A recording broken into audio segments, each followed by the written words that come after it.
என்ன சார், ஜனநாயகம் படம் 24ஆம் தேதி ரிலீஸ் ஆக போறதா எல்லா இடத்துலயும். புலி மாதிரி வள.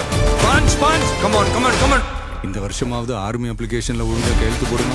நெக்ஸ்ட் 30ஆம் தேதி விஜய் அவர்களோட பையன் அவர் டைரக்ட் பண்ண படம் சிக்மா ரிலீஸ் ஆக போகுது. இது என்ன மாதிரியான ஒரு கடும் போட்டி இருக்குமா?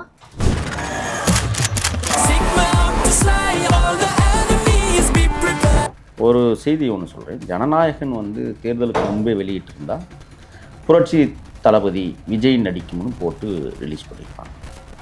இப்போ ஜனநாயகன் வெளியாகிற போது புரட்சி தளபதி மட்டும் இல்லை, தமிழர்களின் தளபதியின் படம். தமிழக முதல்வர்னு வருமா? டைட்டில் கார்டு ஏன் போடுறது இல்லை? அவர் தமிழக முதல்வர் தானே. இல்ல அப்படின்ற டைட்டில் கார்டு வருமான்னு கேட்டான். டைட்டில் கார்டு அவங்க போட்டா மகிழ்ச்சி எங்களுக்கெல்லாம். 24 எங்களுக்கு விழா, தமிழ்நாட்டின் பொக்கிஷ விழா. அப்பா பையன் அப்படின்ற அந்த ஒரு ரிலேஷன்ஷிப் எந்த மாதிரி ஒரு அது நீங்க உங்களை போன்றவர்களுக்கு எடுக்கிறதா சண்டை மூட்டி விடுற வேலை இதெல்லாம்.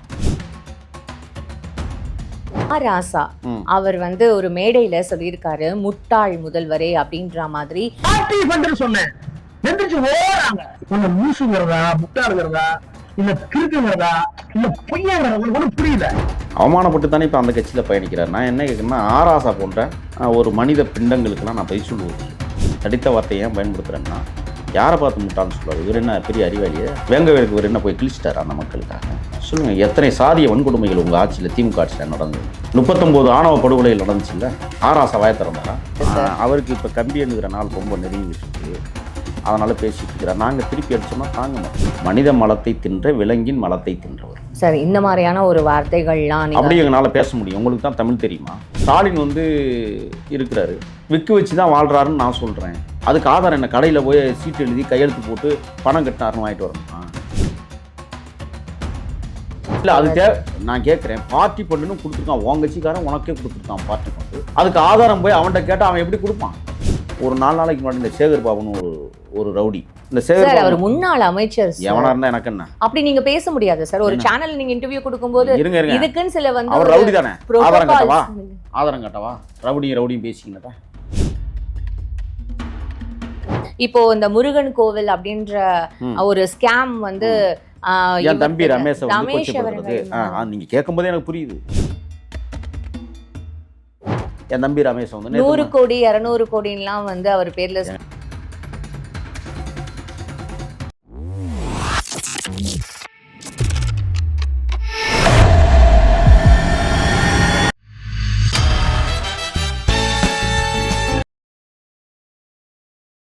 பிபிடி சினிமா நேயர்கள் அனைவருக்கும் வணக்கம். இன்னைக்கு நம்மளோட தாவேகாவோட மாநில செய்தி தொடர்பாளர் முகில் அவர் தான் இணைஞ்சிருக்கார. நிகழ்ச்சிக்கு போகலாம் சார். வணக்கம் சார். வணக்கம்மா. என்ன சார் கேப்லாம், என்ன குறியீடு?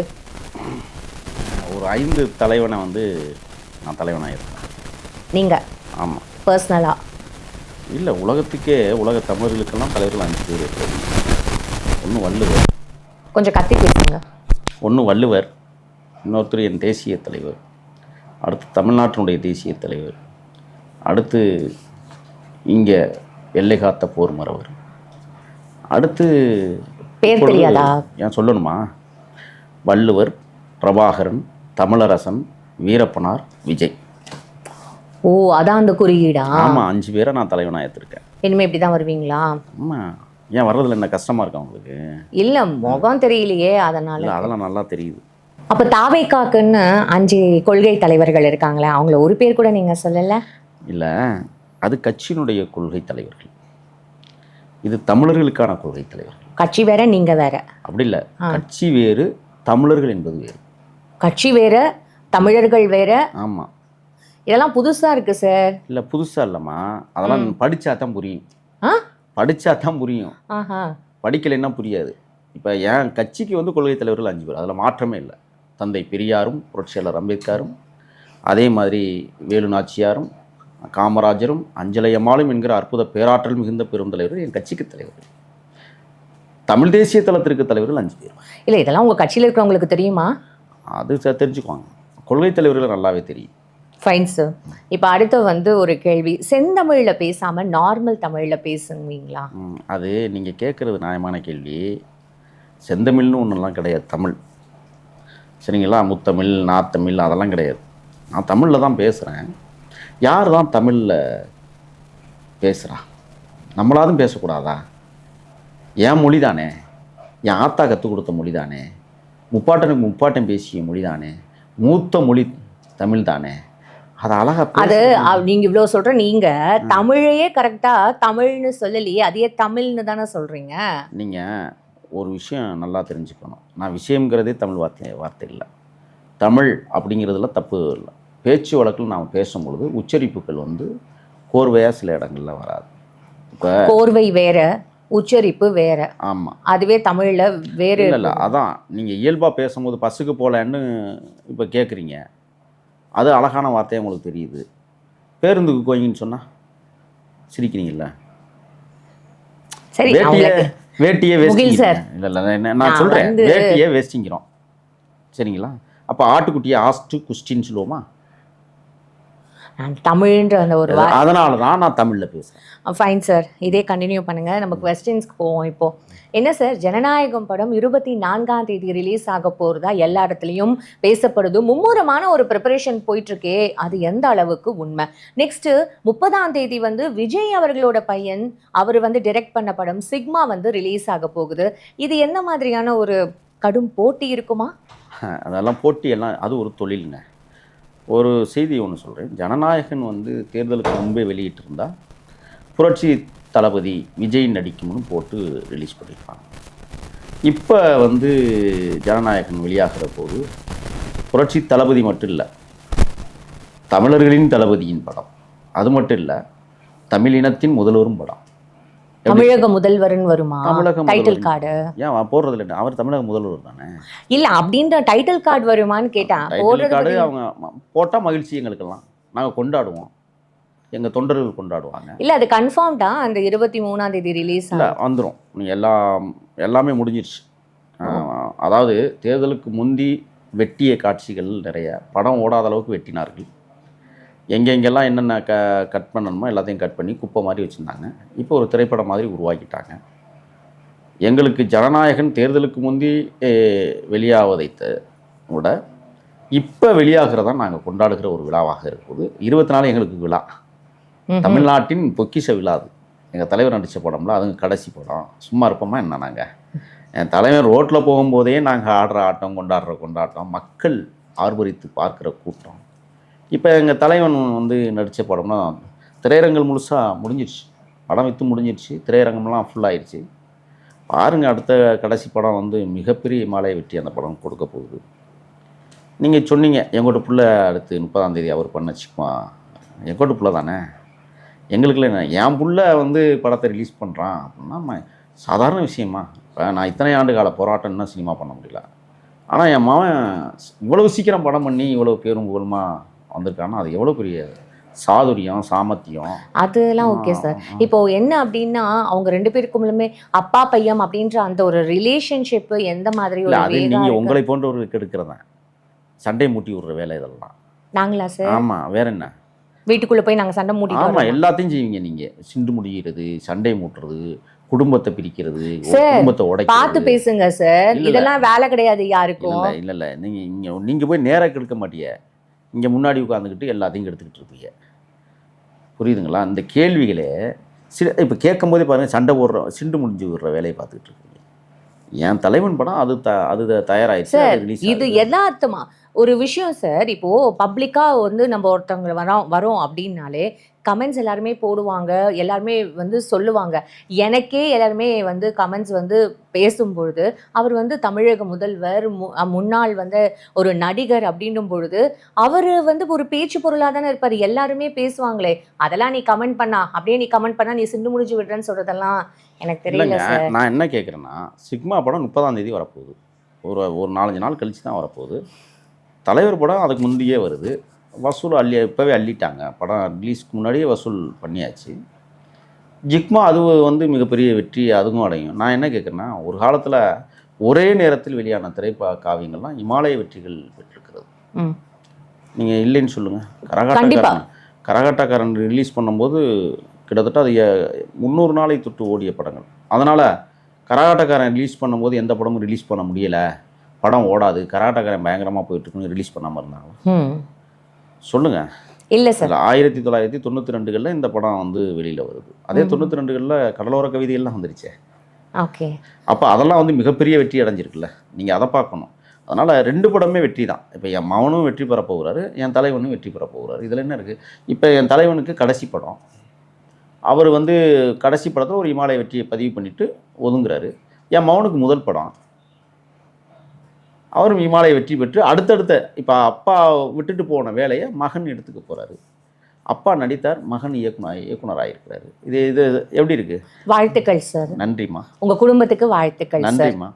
சார், அடுத்ததான் ராசா அவர் வந்து ஒரு மேடையில் சொல்லியிருக்காரு, முட்டாள் முதல்வரே அப்படின்ற மாதிரி வந்து சொல்லி நிறைய விஷயங்கள் வந்து பேசியிருக்காரு. ஆதவ் அர்ஜுனா வந்து பார்ட்டி ஃபண்ட் பற்றி பேசினதுக்கு பார்ட்டி ஃபண்டு அப்படின்னு சொல்லிட்டு எந்த பார்ட்டி ஃபண்டுன்னு வந்து அவர் கேட்டிருக்காரு, எதிர்கட்சி தலைவர் கேட்டார், அதுக்கான பதில் சொல்லவே இல்லை அப்படின்னு சொல்லிட்டு நிறைய விஷயங்கள் பேசியிருக்காரு. நீங்களும் அதை பார்த்துருப்பீங்கன்னு நான் நினைக்கிறேன். அதுக்கு என்ன சார் பதில் சொல்ல? இல்லை, ராஜா ஏற்கனவே ஸ்டாலின் கடுமையாக விமர்சனம் பண்ணி பேசுனதெல்லாம் வெளியில் வந்திருக்கு. அதை கேட்டிங்களா? கேட்டிங்களா? அவமானப்பட்டு தானே இப்போ அந்த கட்சியில் பயணிக்கிறார். நான் என்ன கேட்குறேன்னா, ராசா போன்ற ஒரு மனித பிண்டங்களுக்கெல்லாம் நான் பதில் சொல்லுவதில்லை. தடித்த வார்த்தையை ஏன் பயன்படுத்துகிறேன்னா, யாரை பார்த்து முட்டான்னு சொல்கிறார்? இவர் என்ன பெரிய அறிவாளியே? வேங்கவேலுக்கு இவர் என்ன போய் கிழிச்சிட்டார் அந்த மக்களுக்காக? சொல்லுங்கள். எத்தனை சாதிய வன்கொடுமைகள் உங்கள் ஆட்சியில், திமுக ஆட்சியில் நடந்தது? 39 ஆணவ படுகொலைகள் நடந்துச்சுல்ல? ராசா வாய திறந்தாரா? சொல்லுங்கள். காவல்துறை அத்துமீறல்கள், லாக்கப் படுகொலைகள் திமுக ஆட்சியில் எத்தனை நடந்துச்சு? ராசா வாய திறந்தாரா? இல்லை, இவரை கிறுக்குன்னு சொல்றதா இல்லை லூசுன்னு சொல்றதான்னு தெரியவே இல்லைன்ற இந்த மாதிரியான ஒரு வார்த்தைகள் அவர் பிரயோகிச்சிருக்காரு சார். அவருக்கு இப்போ கம்பி எண்ணுகிற நாள் ரொம்ப நெருங்கிட்டு இருக்கு, அதனால பேசிட்டு இருக்கிறார். நாங்கள் திருப்பி அடித்தோம்னா தாங்க மாட்டேங்க. கம்பி என்ற நாள்னா அது நான் சொல்கிறேன், எண்ணுவார், இப்போ விரைவில் எண்ணுவார். ஒரு செய்தியை நான் சொல்லவா சார்? அப்படி பார்த்தா திமுக மலத்தை தின்கிற விலங்கின் மலத்தை தின்றவர் போல பேசுவார். மனித மலத்தை தின்ற விலங்கின் மலத்தை தின்றவர் சார். இந்த மாதிரியான ஒரு வார்த்தைகள்லாம் அப்படி எங்களால் பேச முடியும்? உங்களுக்கு தான் தமிழ் தெரியுமா? நான் கேட்குறேன், நாங்கள் பேசட்டுமா? அடுக்க முடியல, நான் பேசவா? நான் பேசினா தாங்க மாட்டார் ராஜா, அவ்வளோ உடைய இருக்கு. நான் கேட்குறேன், நீலகிரி தொகுதியில் போய் நின்னீங்கல்ல, அப்பாவி மக்களுக்கு ஏதாவது ஒரு காரியம் செஞ்சு முடிச்ச வரலாறு உண்டா? என்ன துப்பு இருக்குங்கிறேன் உங்களுக்கு பேசுகிறது. ஏதோ இலக்கியங்கள் பேசிட்டா நானும் தான் பேசுவேன். மாசரு பொன்னே, வளம்புரி முத்தே, காசர் விரையே, கரும்பேத்தேன்னு நானும் இலக்கியம் பேசுவேன். மறிவிருக்கும் கூந்தல் மனையால் அருகில் இருக்க தாளிருமோ நானும் இலக்கியம் பேசுவேன். எட்டி உதைந்தார் 200 தடவை உதயை திருப்பி முட்டியும் பார்த்தாருன்னு நான் பாரதிதாசன் எழுதிய கவிதைகளையும் பேசுவேன். உங்களுக்கு தான் திறன் இருக்கா என்ன? வாயை அடக்கிக் கொள்வது நல்லது, உடச்சும் உடச்சி. பார்ட்டி ஃபண்டு அப்படின்னு சொல்லிட்டு அவர் எதிர்கட்சி தலைவர் உதயநிதி அவர்கள் வந்து முதல்வரை பார்த்து கேட்குறாரு. முதல்வர் தான் பதில் சொல்ல மாட்டாரு, ஸ்கிரிப்ட் இருந்தால் தான் பதில் சொல்வாரு. அதுக்குள்ள இந்த முந்திரிக்கோட்டை ஆதவ் அர்ஜுனா எழுந்து இந்த பார்ட்டி ஃபண்டுன்னு தான் நாங்கள் சொன்னோம், நாங்கள் எந்த பார்ட்டின்னு சொல்லலையேன்னு சொல்லிட்டு சம்மந்தமே இல்லாமல் பேசுறாருன்னு சொல்லியிருக்காரு சார். சாராய உற்பத்தியாளர்களுடைய பார்ட்டி ஃபண்டுன்னு நான் வெளிப்படையாக சொல்கிறேன். உற்பத்தியாளர் உங்களுக்கு பணம் கொடுத்தாங்களா இல்லையா? Party fund. கொள்முதலாளர்கள் அரசியல் கட்சிக்கு தானம் கொடுத்தார்களா, தாரை வார்த்தார்களா அப்படிங்கிற ஒரு கேள்வி இருக்கு. பணம் வாங்கினது உண்மை இல்லை, அப்புறம் என்ன உங்களுக்கு வாய்ச்ச விடாது? பார்ட்டி ஃபண்டு தான் திமுக, பார்ட்டி ஃபண்டு தான் திமுகவே. சார், அதை நிரூபிக்க சொல்லி கேட்டிருக்காங்களே என்ன நிரூபிக்கிறது? பார்ட்டி ஃபண்டு அப்படின்றத அவர் நிரூபிங்க, கம்பெனி எந்த ஃபண்டுன்றதை நிரூபிச்சுட்டு பேசுங்கன்னு வந்து அவரும் அதை சொல்லி. அக்காடு கம்பெனி உங்க கம்பெனி சொல்லுவாரா? கனிமொழி கம்பெனி இருக்கு சொல்லுவாரா? சொல்லுங்க. டிஆர் பால் கம்பெனி இருக்குது சொல்லுவாரா? வெக்கத்துக்கு ஆற்ற மாட்டாமல் மானம் சூடு சோரணையோட வாழணுங்கிறதுக்காக அது இல்லை அவங்களுக்கு. அது வேற. பார்ட்டி பண்ணி நாங்கள் கொடுத்தோம் அப்படின்னு எப்படி சொல்லுவாங்க? ஆளுங்கட்சியாக இருந்த திமுக சொந்த கட்சிக்காரர்கள்ட்டே பார்ட்டி பண்ணி வாங்குதுன்னா எவ்வளோ கேவலமான வேலைன்னு அதை ராஜா உணர்வாரா? நான் கேட்குறேன். சாராய உற்பத்தியை, மது உற்பத்தியில் வருகிற கோடிக்கணக்கான லாப ரூபாயில் பார்ட்டி ஃபண்டு திமுகவுக்கு ஃபண்டு கொடுத்தது தான் எங்கள் மரியாதைக்குரிய ஆதவ் அர்ஜுனா சொல்லியிருக்கிறாரு. வாங்கினது உண்மையா இல்லையா? அதுதானே அவங்க அதை கேட்குறாங்கல்ல சார் இந்த சட்டசபையில். அப்போ நீங்கள் வந்து அதை நிரூபிச்சிருக்கணும், இல்லை அதை ஆதாரத்தோட வந்து நீங்கள் பேசியிருக்கணும் அப்படின்றது தானே அவங்களோட ஒரு கேள்வியாக இருக்கு. போகிற போக்கில் நீங்கள் நான் கேட்குறேன், ஆதாரம் இல்லாமல் பேசுவாங்களா? ஆதாரம் இல்லாமல் பேசுவாங்களா? இப்போ நான் சொல்கிறேன் ஒரு செய்தி. ஸ்டாலின் வந்து இருக்கிறாரு, விக்கு வச்சு தான் வாழ்கிறாருன்னு நான் சொல்கிறேன். அதுக்கு ஆதாரம் என்ன? கடையில் போய் சீட்டு எழுதி கையெழுத்து போட்டு பணம் கட்டினாருன்னு வாங்கிட்டு வரணுமா? சார் விக்குக்கும் இல்லை நான் சொல்கிறேன், விக்கு வச்சது உண்மையா இல்லையா? அது இப்போ ரொம்ப தேவையா சார்? இல்லை அது நான் கேட்குறேன், பார்ட்டி ஃபண்டுன்னு கொடுத்துருக்கான் உன் கட்சிக்காரன், உனக்கே கொடுத்துருக்கான் பார்ட்டி ஃபண்டு. அதுக்கு ஆதாரம் போய் அவன்கிட்ட கேட்டால் அவன் எப்படி கொடுப்பான்? இல்லைன்னு தான் சொல்லுவான். விக்கு கதை தாங்க, வேற ஒன்றும் இல்லைங்க. அதுக்கு தாங்க அதை சொல்கிறேன். அதனால் நான் என்ன சொல்கிறேன்னா, சும்மா அந்த வாயை வச்சுக்கிட்டு உருட்டுறது உருட்டுறதெல்லாம் உங்களோட நிப்பாட்டிக்கங்க. எங்கிட்ட வாலாட்டினீங்கன்னா வேற மாதிரி நறுக்கி விட்டு போயிடும். இல்லை புரியல சார், இது ஓப்பனாக மிரட்டுற மாதிரி இருக்கு. மிரட்டலைங்க. ஏங்க என் தலைவனை பார்த்து நீ என்ன சொல்லிட்டு இருக்க? என்ன சொல்றேன்? அவரும் தானே சார். அப்போ அவர் இப்போ முதலமைச்சர். எங்க தலைவன் வந்து இல்ல சார் ஒரு நிமிஷம், அவர் இப்போ முதல்வர் ஆயிட்டாரு. ஒரு ஸ்டேஜ்ல போயிட்டு திமுக இன்னும் எங்க மேல பழிய போடுறீங்க அப்படின்னு சொல்றதுன்றது எந்த மாதிரி இருக்கு? தலைவன் வெற்றியை பொறுத்துக்க முடியலங்க. அப்பளவுல போய் அப்பாயின்மெண்ட் வாங்கக்கூடியவங்கலாம் நாட்டுல வெளிச்சத்துல தெரியுறான். கரெக்ட் தான் சார். இப்போ அதையும் தாண்டி இப்போ இவர் வந்து திமுக என் மேல பழிய போடுதுன்னு நீங்க இப்போ முதல்வர் ஆனதுக்கு அப்புறமும் இந்த ஸ்டேட்மெண்ட் சொன்னா அது எப்படி சார் ஏத்துக்க முடியும்? எங்களுக்கு என்ன வைத்திருச்சோம்னா, நாட்டையே கொள்ளையடிச்சு சுரண்டி கொளுத்து மக்களுக்கு செலவழிக்கக்கூடிய தொகையெல்லாம் தூக்கி வாய்க்கில போட்டுட்டு போய் வாக்கரிசி போட்டு நிற்கிறான். அப்புறம் எங்களுக்கு கோவம் வருமா வராதா? எங்களுக்கு ஆட்சி நடத்துறதுக்கு பணம் வேணுமா வேண்டாமா? நாங்கள் என்ன பிச்சை எடுக்கணுமா? போய் நீ எடுத்த பிச்சையெல்லாம் எடுத்துக்கொண்டே உன் வீட்டுக்குள்ள வச்சுக்கிட்ட. எங்களுக்கு உங்களோட கோவம் நிறைய. இந்த மக்களுக்கு எதையும் செய்ய முடியல, காசு இல்லை, பண்டு இல்லை. என் தலைவன் தடுமாறுகிறாரு, என்ன பண்ணுறதுனே தெரியல. தொடச்சி எடுத்து நாக்கு வலிச்சுட்டு கொண்டு போயிட்டேன், எல்லாத்தையும் வலிச்ச பேப்பரை கூட தூக்கிட்டு போயிட்டேன். இப்போ உங்ககிட்ட அந்த தொடச்சி எடுத்துட்டு போனீங்க அப்படின்னு நீங்க குற்றச்சாட்டு வைக்கிறீங்க. அப்போ உங்களுக்கு ஆதாரம் இருக்கணும் இல்லையா? என்ன ஆதாரம்? இப்போ இவங்க இந்த மாதிரியான ஒரு ஸ்கேம்ல பண்ணிருக்காங்க, ஊழல் பண்ணிருக்காங்க, லஞ்சம் பண்ணிருக்காங்க போன ஆட்சியில அப்படின்னு உங்ககிட்ட ப்ரூஃப் இருந்தா அதை நீங்க வெளியில கொண்டு வந்து 10,000 ரூபாய் கணக்கு காட்டின முன்னாள் எம்எல்ஏ, முன்னாள் முதல்வர் இப்போ லண்டன் போய் எத்தனை நாள் ஆச்சுங்க? ஏற்கனவே கொடைக்கானல் போனதுலேயே செலவாயிருக்குங்க. 10,000 ரூபாயில தான் என்ன வாழ்கிறாரா உயிரோட? நான் கேட்குறேன், அதை பற்றி கேட்குறீங்களா கேள்வி நீங்கள்? சார் என்ன சார் 10,000 ரூபா தான் சார் இருந்தது, நேரம் பசிச்சிருக்கணுமே. அதை பற்றிலாம் பேசவே மாட்டீங்க நீங்கள். நான் கேட்குறேன், எங்களுடைய ஆட்சியில் ஏதாவது ஒரு குறைபாடை சொல்லுங்கள். இந்த 2 மாதம் கூட இன்னும் முடியலை.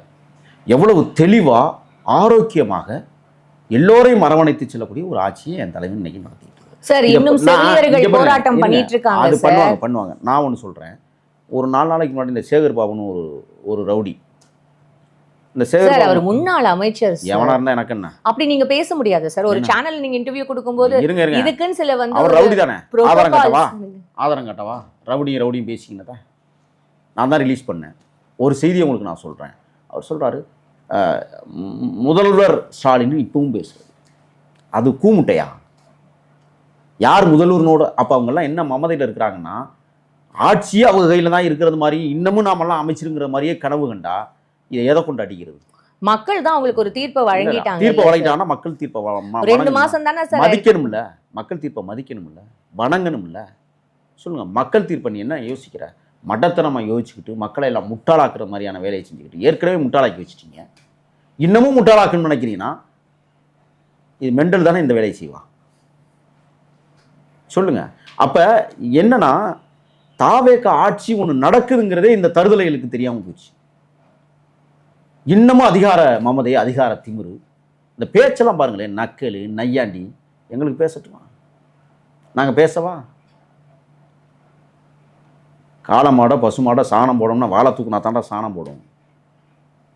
வாழை தூக்குற என்ன சாணம் போடாது சார். இந்த மாதிரியான சாணம் போடுற இந்த மாதிரியான ஒரு ஒப்பீடு நம்ம இல்லை. அப்படித்தான் பேசணும் இவங்களுக்குலாம். என் தலைவனை பார்த்து கொச்சையா பேசினா நான் இப்படி தான் பதிச்சுடுவேன்.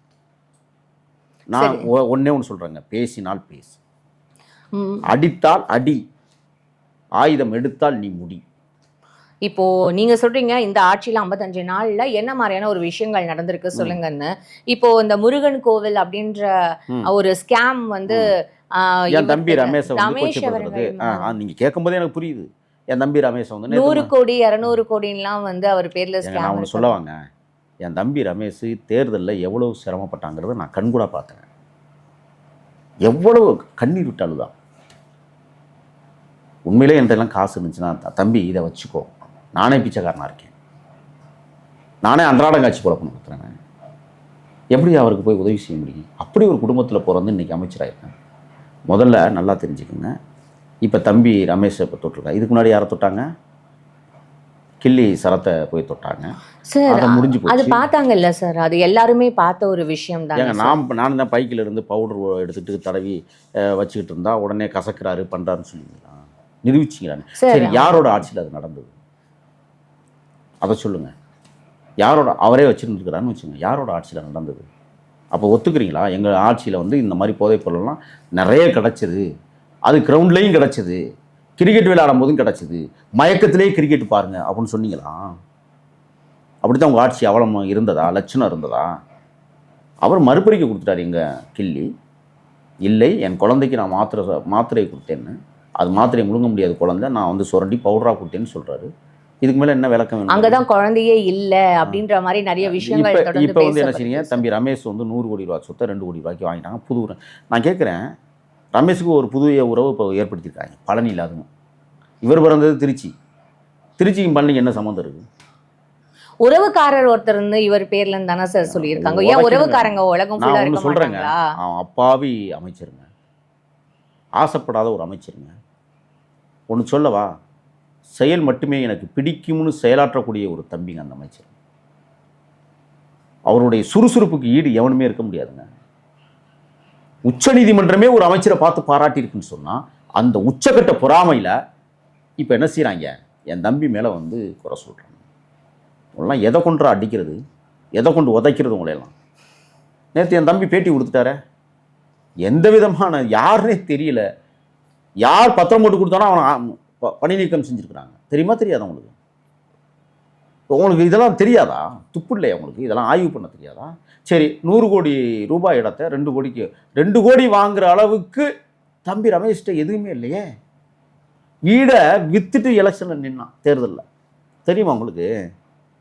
சொந்த வீடை வித்துட்டு தேர்தலில் நின்று ஜெயிச்சுவான்.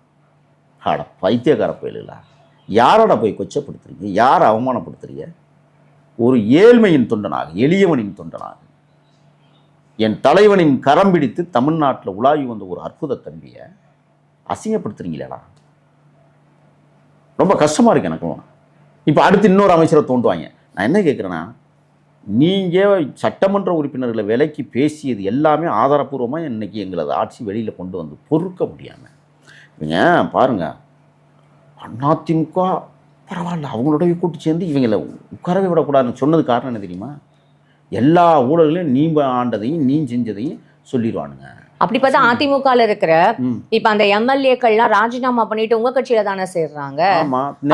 தீய சக்தியா இருந்தவங்க இப்ப தூய சக்தியா மாறிட்டாங்களான்ற ஒரு கேள்வி இருக்குல்ல. நேர்மையானவர்கள் வந்திருக்காங்க.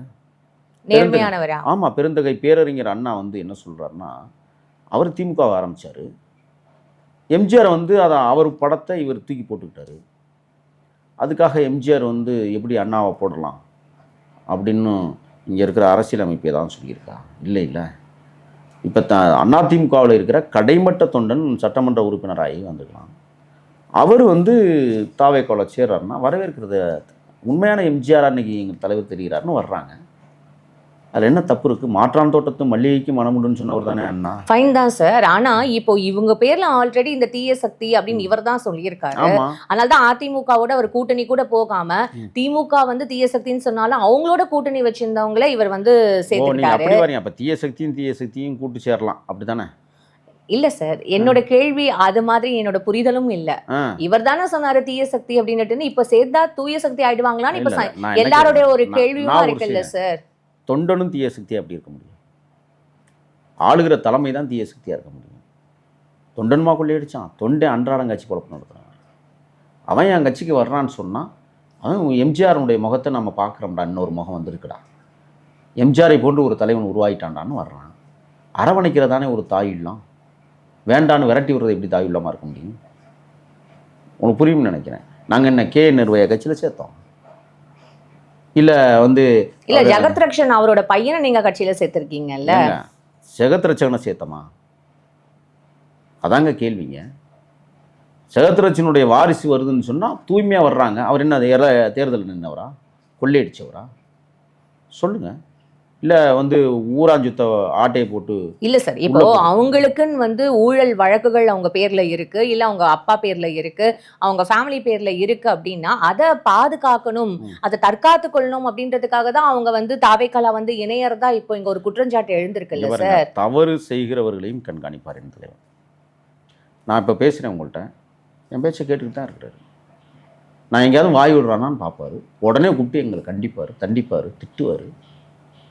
உரிமை ஒரு தகப்பன், ஒரு தாய் இல்லம் கொண்ட தலைவனை நாங்கள் பெற்றிருக்கோம். கண்டிக்கிறதுல என்ன தப்பு இருக்குது? நான் தப்பாக பேசுவேன் தான், கோபத்தில் ஆத்திரத்தில் பேசுவோம். அப்படிப்பட்ட தலைவனை நாங்கள் பெற்றிருக்கிற போது யாராவது வெளியிலிருந்து கட்சிக்குள்ளே வந்து தவறு செஞ்சால், நேற்று என்ன செஞ்சார், சிபாரிசுகள் யாரும் இங்கே கொண்டு வரக்கூடாதுன்னு சொல்லுவார். திறந்தோறும் அறிக்கை கொடுக்குறாங்க. அரசு என்பது வேறு, அரசியல் என்பது வேறுனு நிலைநாட்டி கொண்டிருக்கிற அற்புத அரசு தாவேக்கா அரசு. அப்படிங்கும்போது குறை சொல்றதையே ஒரு குறைய வச்சுட்டு இருந்தீங்கன்னா அப்ப நாங்க என்ன சொல்றது? இல்ல சார், இது குரல்ன்றதெல்லாம் இல்ல, இந்த மாதிரியான ஒரு விஷயங்கள் வந்து அது எல்லாம் என் பேசப்படுது. தலைவன் சமாளிப்பார். அதுக்கு நீங்க வந்து அது என்ன எல்லாமே என் தலைவன் பார்த்துக்குவார். Fine sir. இப்போ நீங்க இன்னொரு விஷயம், இந்த சபரி அப்படின்ற ஒருத்தர் லாக்அப் டெத் ஆயிருக்கு, அது உங்களுக்கு தெரியும். கண்டிப்பா. அது பத்தி வந்து இப்ப எல்லாருமே பேசுறாங்க.